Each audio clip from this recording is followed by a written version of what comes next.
10औं अध्याय कुमारजी आज्ञा गर्नुहुन्छ हे अगस्त्य मुनि।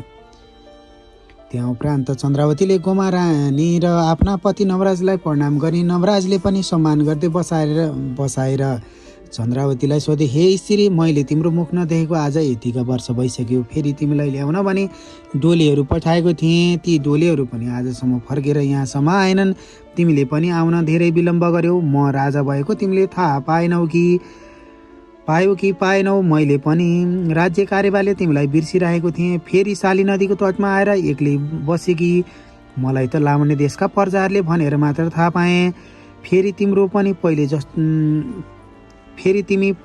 पहिले जस्तो रहेनछौ। तिमी त अत्यन्त तेजवती भइछौ।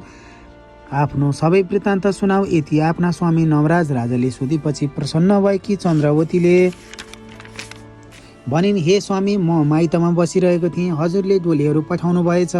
उनीहरूद्वारा नै हजुर राजा भएको समाचार पाएर मातापितासँग बिदा मागी डोलीमा बसेर कहिल्यै हजुरको दर्शन होला भनी हतपताइरहेकी थिएँ। संयोगले त्यस दिन माघ शुक्ल पूर्णिमाको दिन रहेछ।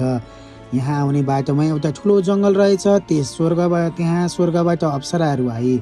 श्री स्वस्थानी परमेश्वरीको व्रत गर्न लागेको डोलीहरूले देखेछन् अनि डोली अडाई मसँग हामीलाई भोग लाग्यो, त्यहाँ पर केही पाए खाएर आउँछौँ, तपाईँ एकछिन यहीँ बस्नुहोस्, मलाई वनमा एक्लै छाडे।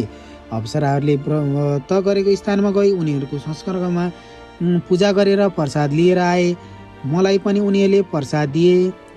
त्यस बेला मलाई अहङ्कारले छोप्यो र डोलीबाट ओर्ली डोलीहरूको हातबाट प्रसाद खोसी थुथु गरेर थुकेर खुट्टाले कुल्ची मिल्काइदिए। त्यसपछि डोलीहरूलाई बेसरी हप्काई छिटो लैजाओ भन्दै श्री स्वस्थानी परमेश्वरीको अनेकौं प्रकारले निन्दा गरे। बिचरा डोलीहरू डरले बोल्न नसकी चुपचाप डोली बोकेर त्यहाँ